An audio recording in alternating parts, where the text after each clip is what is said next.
Hi Taurus. I was going to start with images of Harley Quinn. Well, I was going to do the Harley Quinn costume, then I got pneumonia. Then I came to Denmark, then I was going to use images, but I don't think I can use images and put it on YouTube. So we're going to talk about your avatar, and then we're going to get into this full moon, and then we're doing an intuitive reading here. So let's talk the astrology first. I apologize that flowers are your backdrop instead of some cool ass photos of Harley Quinn, but I heard the movie sucked anyway, so maybe we got lucky. All right. Now, part of the reason I chose that character for you is because Mars has moved into Leo. And what does that mean? Now, we're talking mid-November to mid-December in terms of astrology. Love can go a little bit haywire for you, and it has to do with power. So this theme of power has, I don't want to say plagued you, but it's danced around every relationship you have, this idea of power. You have over and over again been confronted in varied relationships with this dynamic. And in some cases, and what I mean by dynamic is like with power plays. And in some cases where the person might have been a bit more fiery, you may have come to an impasse with those people. In other cases, especially other earth signs, they may have just given you the space that you need. Water signs tend to understand you in a way that makes things simpler because you don't need to spell everything out.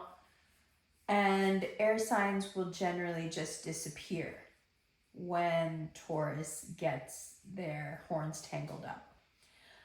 So getting your horns tangled up is very much what we're talking about when it comes to love. Now we're going to go into detail about couples and singles, so just wait for a second on that. The thing that you notice first of all when looking at these transits and relation to Taurus is that there is a certain element of your personality that gets put on display, and it has to do with intolerance. So for all the pop astrology tropes we have about Taurus being easygoing, those of you who are Taurus sun, rising, even Taurus moon know that you constantly have to fight against this inertia, this comfortability with staying the same, with thinking the same. And this winter really puts on display certain areas of your life where your thinking hasn't changed, and it may actually become an issue for you now. Perhaps because your stagnation in those areas becomes public. Perhaps because someone close to you calls you out on one of these aspects of your life where you just refuse to change, or perhaps you don't even realize that you're refusing to change. That's the larger perspective on this, is that you don't realize how intolerant your stubbornness can be. In your mind, it's just you being how you are. You've always thought this way. You've always done things this way. This has always been the nature of your relationships, etc. Depending on what we're talking about, you will see how your inability to adapt will to you feel justified because you're just holding true to your fill in the blank, your morality, your principles, etc. But this isn't about your morality and your principles. This isn't about anything that deep, in fact. You can make it that, and you can use it as a way to defend yourself, of course. But it's not about that. This intractability that we're seeing come up in you now has everything to do with a sort of vanity. And the vanity on the Taurus-Scorpio axis is not spoken about often. And I think it's because it's so toxic that it makes people uncomfortable. By comparison, talking about Libras being vain is like talking about the sky being blue. Everyone just kind of accepts it because although it can be quite toxic. It's, they're toxic to themselves, right? Their vanity hurts them more than it hurts anybody else. Scorpio, Taurus axis vanity is different.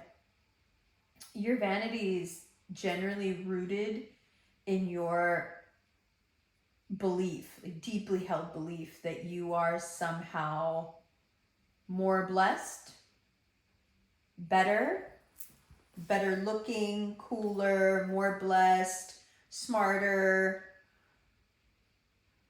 With a lot of you, it's just smarter. With a lot of you, you're not at that point where you're like, oh no, I'm just better. It's like, well, those people are being dumb. Or those people should put in more effort. Or if they did X, Y, and Z, which is just another side of that same coin of vanity and intolerance that we're talking about. So it's a mix of what you think of yourself and how that positions you in relation to other people, what you end up thinking about them because of what you think of yourself. So, what's the easiest way to handle this? 2 things you can do. You can really listen to people very carefully. Don't interrupt them when they're talking. Don't talk back. Don't just go fully into absorb mode, like when you're watching a movie you love or you're talking to someone who has a piece of information you really need. Get super focused like you're getting the tea from somebody, okay? And don't interrupt, just let them talk.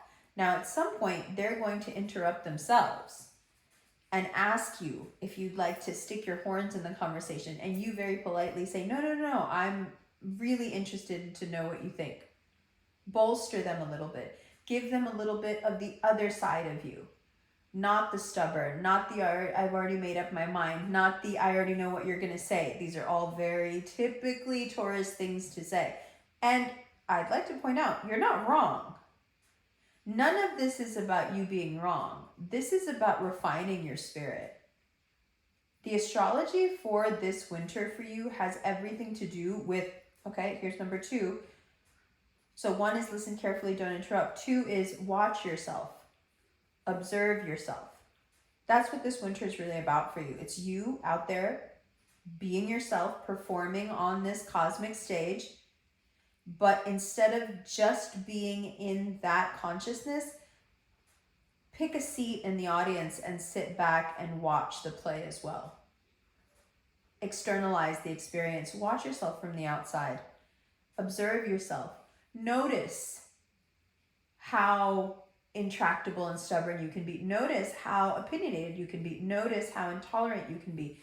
Notice where, in what aspects, does vanity make you behave a certain way, look at people a certain way, speak to people a certain way, have a certain tone with people? Notice when it's happening, because most of this, this is really not about other people. Most of this goes right over other people's heads.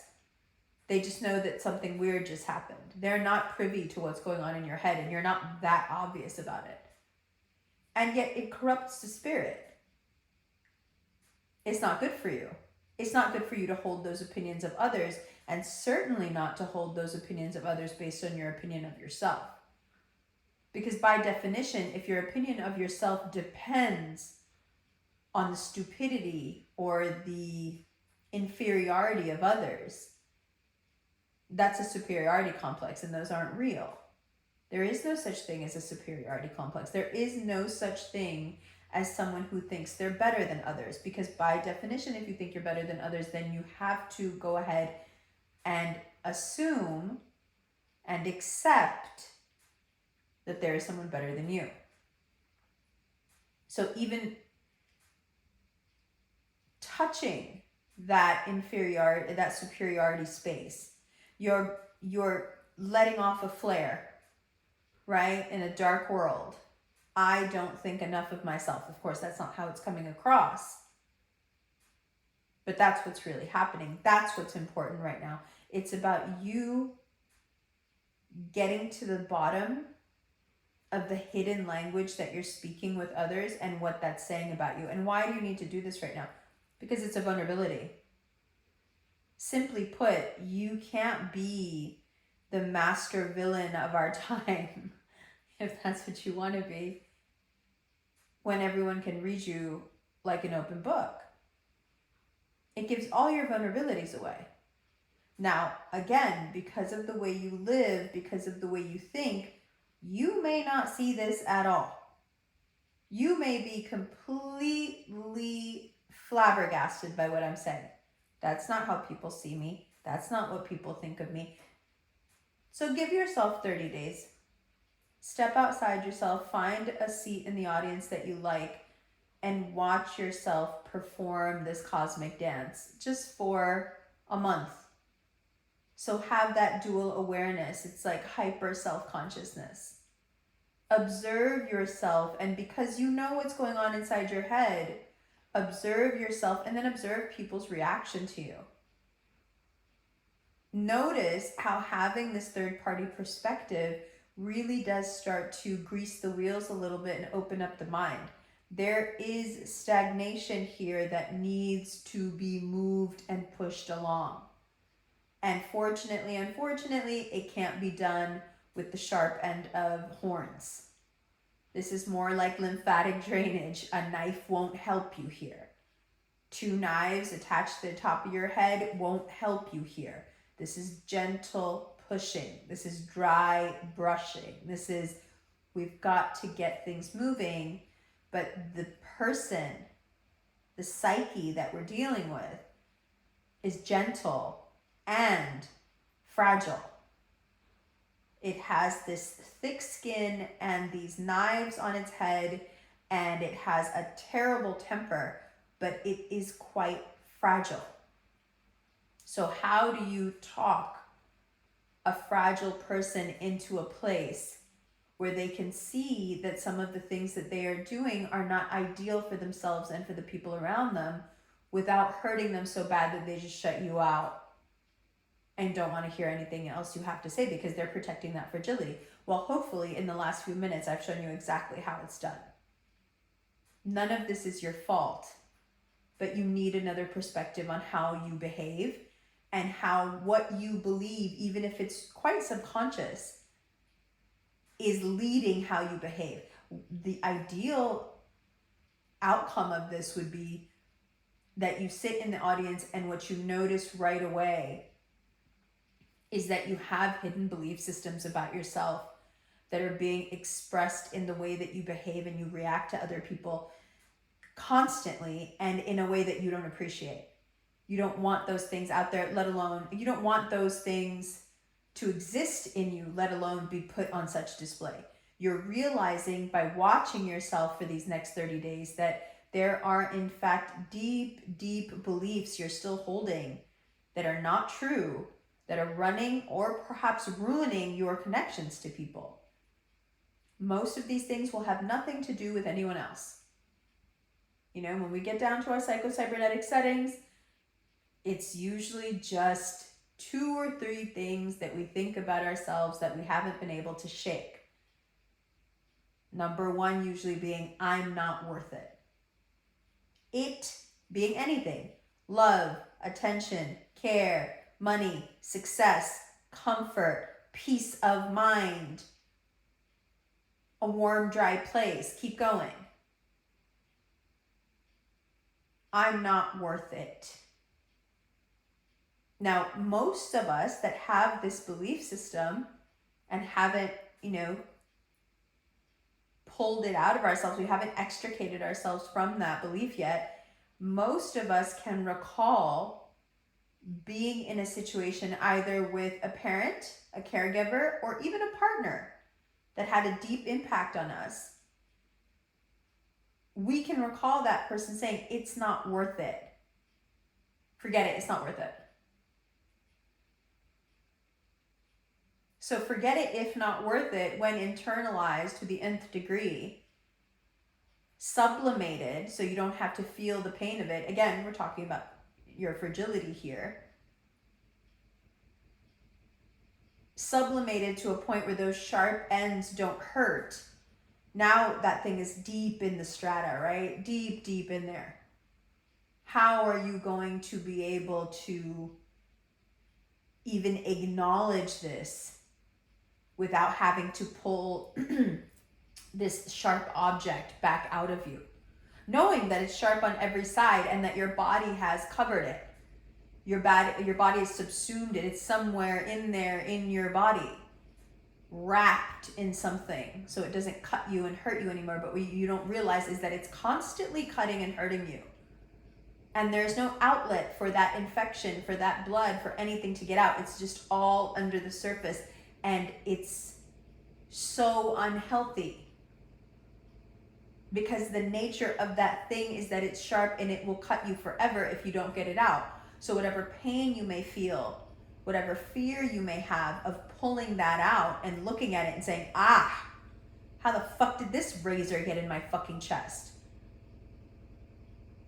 However painful those moments of gutting that thing out will be, it comes nowhere near the amount of damage done by sublimating it, and then without realizing it, every time you open your mouth, that same razor is flying off of your tongue at people. You know? You don't realize it, but you're fucking Peaky Blindering everybody with this fucking hat with these razors, and you don't know it's happening.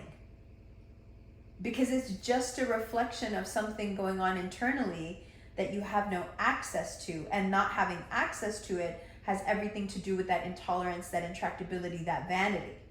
So going back to that point of the vanity that I brought up earlier, one of the ways in which the vanity that your access experiences is so detrimental is that it really does create this sort of lore around you in your own mind of you being superhuman, which I guess has its benefits. You know, it's like that 10-minute high of cocaine, but ultimately what it does is it shows you that you're not that, right? So the vanity is like a high, and it's used as like a superlative. It's you're the mostest, the bestest, the prettiest, the sexiest, the strongest, the richest.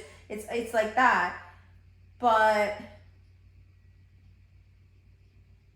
it's always weaponized, which makes sense. You know, again, the access is weaponized. It makes sense, but I think you'll be shocked to learn that the weapon is pointed at yourself. Yes. Okay. Now, when it comes to couples, just segueing from what we were just talking about, when it comes to couples, one of the most important conversations that you're having in the next, all through the winter until New Year's, the most important conversation you're having is about whether or not you're changing together or separately. And in most cases, the conversation will be uncomfortable because it's someone coming to you and saying, I'm changing, you're not. Now, this can be highlighted by some sort of crisis, or this is a conversation that you can have and completely avoid the crisis. It's up to you, but the conversation needs to be had. And somewhere in there, you're going to realize, somewhere in that conversation, you're going to realize, now this is for couples, that things don't just magically change. These gunky, uncomfortable, why are you talking about fucking razors? What's wrong with you? Conversations, if you don't have them, if you don't get into this real uncomfortable stuff, you're not going to see it. You're not going to want to change it if you don't see it, and you won't be flexible and you won't be diplomatic about it. And then no, the answer to the question is no, we're not changing together. And then the person across from you is like, this is what I suspected. It's just me doing the work. And that's going to trigger you because you're a Taurus. And you're going to say, you doing the work, I do everything. To which they're not going to say anything, but I will respond for them because I like to fight, but you do it the same fucking way. To which you will inevitably say, what's wrong with doing it the same fucking way? It works that way. Why wouldn't I do it that way? To which they, if they had the balls, which they don't, would respond, but things change. To which, of course, you will respond, but that's why we have to keep doing it the way we're doing it, because not everything has to change. Yes, Taurus, everything has to change. Pluto has left the fucking building. All right? It's gone. Tonight, it's gone. It's left. Pluto moves into Aquarius, this like earth sign hell that we have been in, the chaotic hell that has been Pluto in Capricorn, is over. Yes, everything has to change. Even the things I love. Yes, even the things you love. Even how I feel about myself, especially the way you feel about yourself. Well, what if this changes things that I don't want change? Everything changes. But there are certain things that I don't want to change, but they're going to change. But I don't know if you can handle it. Of course you can handle it. You can handle anything. Big secret behind all of this that you're going to get to when you get through all this work is that there's nobody more capable than you of handling change. You're strong enough. You're steady enough. Don't use those things as weaknesses. Don't make your strength and your solidity. Don't use those things as a reason to be gun shy, as a reason to be risk averse. Your steadiness and your strength, your smarts and your ability under pressure to focus. These are the natural characteristics of a risk taker. But you won't find that risk taker within you if your intolerance and your vanity supersede your need to connect with the people around you. Because everybody that you're connecting with, not just now, through your whole life, every single person, including me, every single person that you're connecting with is just a mirror trying to show you something that you need to refine about yourself. Well, that sounds exhausting. Welcome.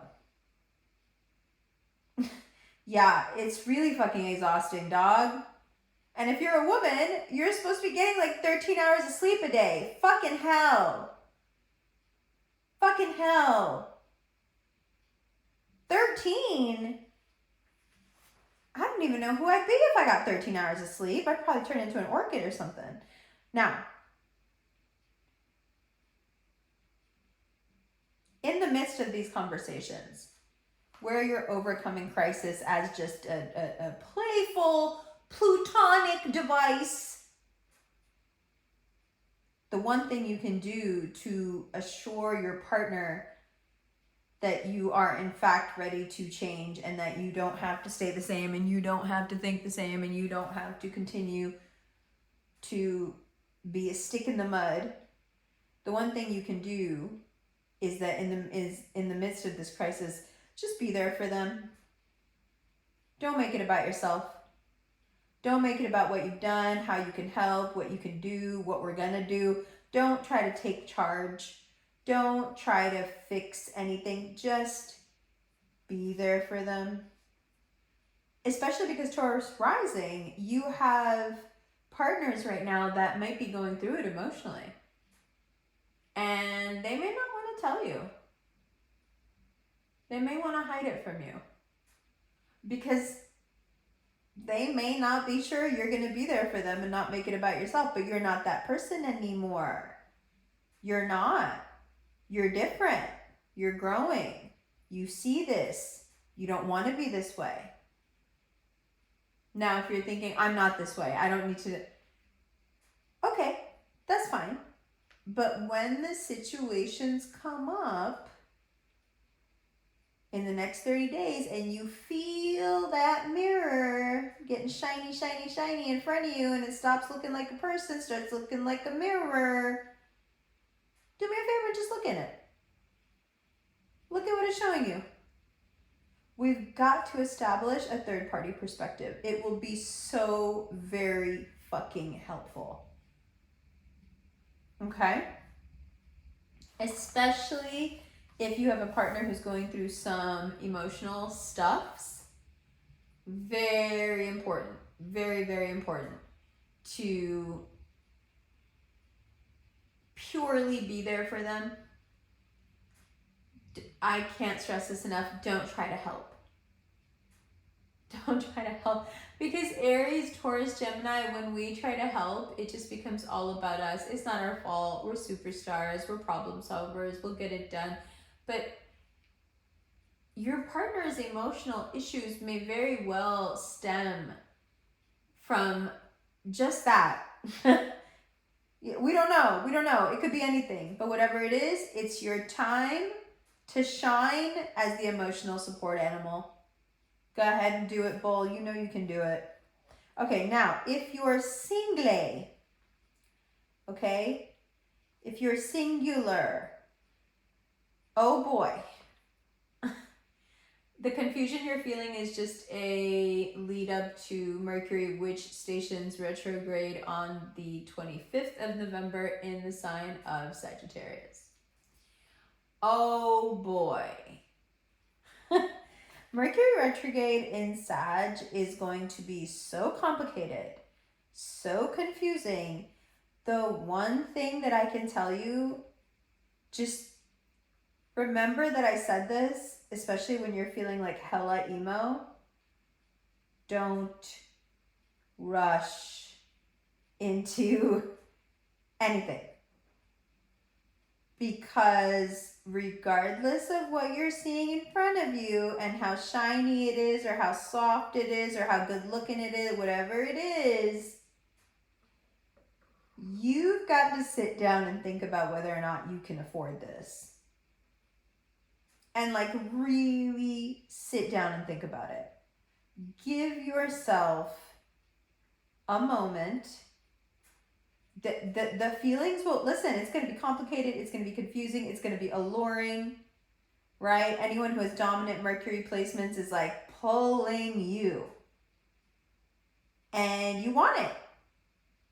And how much you want it in this moment may actually confuse you because you're not thinking long term. And you're usually long term vibes, but you're not thinking long term. This person, this opportunity, this trip, this plan, whatever it is, it's got a hold of you.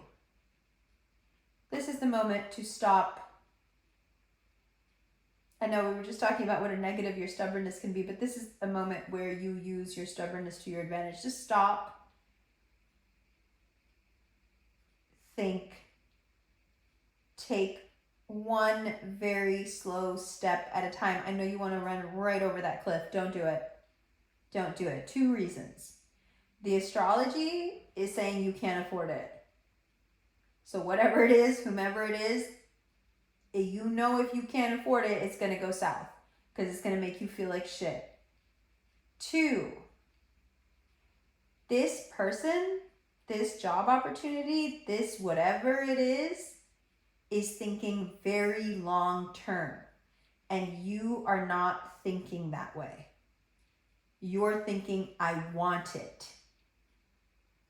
Now step back and think how long will I want it?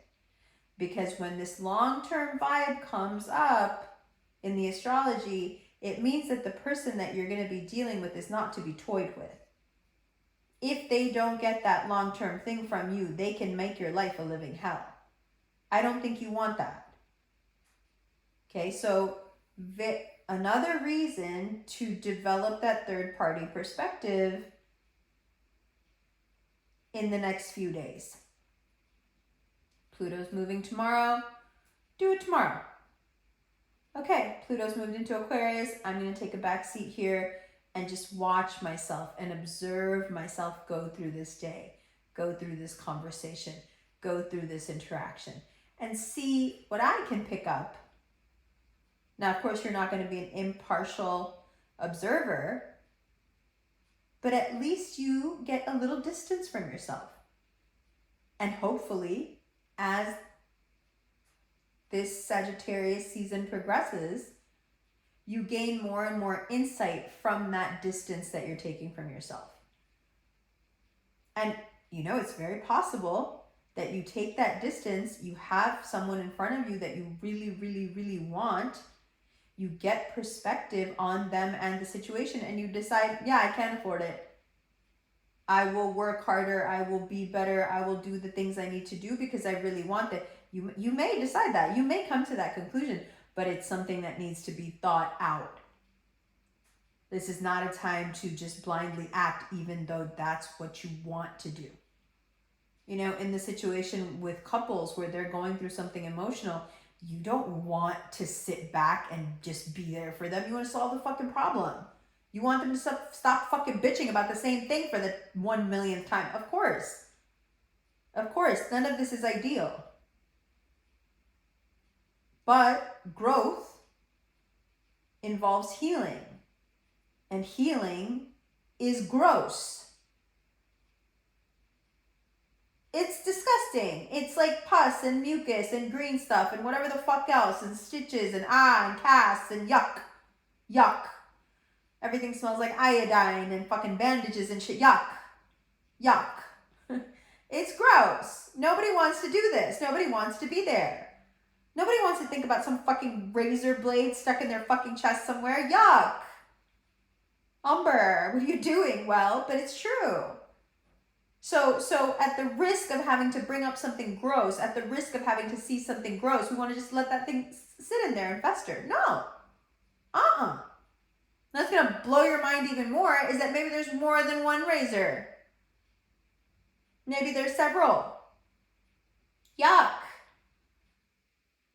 See how the skin is all perfect? You can't even see that there's a razor under there. Just leave it alone. No. You know, my friend Danielle once fell on her face during a dance rehearsal in college. And she's like the perfect bone structure. And her chin was so sharp that when she fell on her face, her chin bone split her chin from the inside.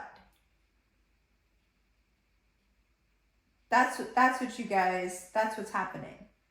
You even lightly bump into somebody, and that razor blade that you've been trying to absorb into your body is right there to cut you from the inside.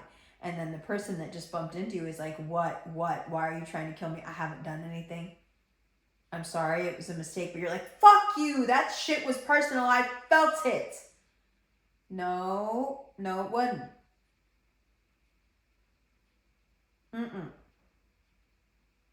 So yeah,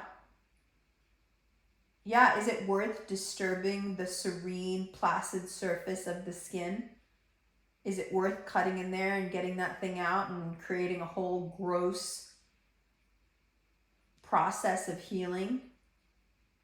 Unpleasant process of healing? Yeah, it's totally worth it. Yes, it is. It is the perfect way to christen a new age that's going to last 20 years for you now. Yeah, it's perfect for you. Because you don't pick up much gunk. It takes a lot to make an impression. There's not a lot of things stuck. And I suspect once you really learn how to do this, you won't let anything else get stuck. So it's a big moment for you. It's a big change, not just in how you feel, but in the way you behave moving forward. Because once you've had this uncomfortable healing experience, once you've taken the uncomfortable third-party perspective and really watched yourself, there are many things you won't do again. Because you don't want to go through this again. You don't want to be embarrassed like this again. You don't want to be in pain like this again. You don't want to feel confused like this again. So a lot of healing, a lot of learning, a lot of changed behavior, and the perfect time to do it. Absolutely perfect time to do it. Some who know you well would even say that it is typical for you to wait till the last minute and then write an A+ paper. As a Vedic Taurus myself, I can attest to that being true. Pressure, that moment before we take off charging at someone, pressure is our best friend. pressure is nothing to us. We apply the pressure with very sharp horns. And perhaps that's part of the secret, Taurus. Perhaps the secret has to do with creating a pressurized environment for yourself without the stress. Creating that pressure on yourself without some externalized threat that's creating, this impetus in you. And what could that be? What does that look like? What is self-inflicted pressure? What does that look like for your drive? I suspect that it will take you very far, but it has to be properly done, doesn't it? It can't be, oh no, we'll lose everything, or oh no, I'll lose this person.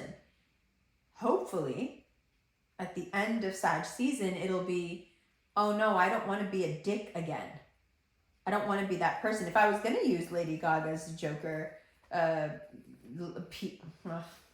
I was going to use Lady Gaga's Harley Quinn, the only way I would have utilized that character is to show how vanity will ruin something. How your impression of yourself and your inability to see anyone else's reflection of you, it eats itself. It's indulgent. It's boring. It's not watchable. Because the character isn't real. You can be that way in life. You can only care what you think and only do what you want and only care about people you want to care about and only so much as you want to care about them. And you can think what you think and it's the only way to think and everybody else is wrong. You can do all that. But it's unwatchable. Nobody wants to take part in that. Nobody wants to be a part of that movie. Pluto moves into Aquarius and everyone's like, this is my movie. I'll do a main character cameo in your movie, but I'm not co-starring in this shit. I got my own shit. Again, power plays. You can't drag a cast of main characters together and say, okay, you're all going to be the co-stars in my movie and I'm going to be the main. But you've been doing it for 16 years, so you think you can keep doing it, but you can't. Now, the dreaded word. Now, young actor, you must be a part of, say it with me, an ensemble cast. Oh yeah. Fun times for you. Fun times for me. It's called self-awareness, Taurus. It sucks while you're going through it. And it's just gorgeous in every way when you're done with it. Things get so sweet. People display true kindness towards you. A very soft kind of understanding develops between you and the people you love most. And you realize that it's all about not just letting other people be, but letting yourself be. You realize towards New Year's that whatever intolerance that you were showing towards others was really just pointing a neon sign at something about yourself that you couldn't accept. You wouldn't accept because your image of yourself wouldn't let you accept it. Okay? That is what we're dealing with in terms of love. Now we're going to go into the extended career and money. And we're going to look at mental and physical health. And that mental and physical health part of your reading is a Jungian tarot reading. The astrology is the clock. It moves season by season, planet by planet. We've studied that clock for thousands of years. And it persists. Jungian tarot is about your back brain talking to your front brain. It's a set of symbols on cards that talk to the part of your brain that speaks in symbols that you can't directly communicate with. So this is a conversation. This is psychological. It's not predictive. It's a conversation between you and you. First card out, Wheel of Fortune. And just so you know, this is how I do my in-person readings. If I'm sitting across from you, this is what we're doing. This is how we've changed the extended. Second card out is that Three of Cups. So immediately, Wheel of Fortune, Three of Cups, and the bottom of the deck here being the Two of Cups. A lot of emphasis being placed on a change of fortune. Things are looking up. Three of Cups, really easy to enjoy, to celebrate, and to deeply connect with somebody. Okay, we're going to keep going with this. I will see you in the extended. All the links for the extended are below. We're going to do this for about 45 minutes. Okay, love you.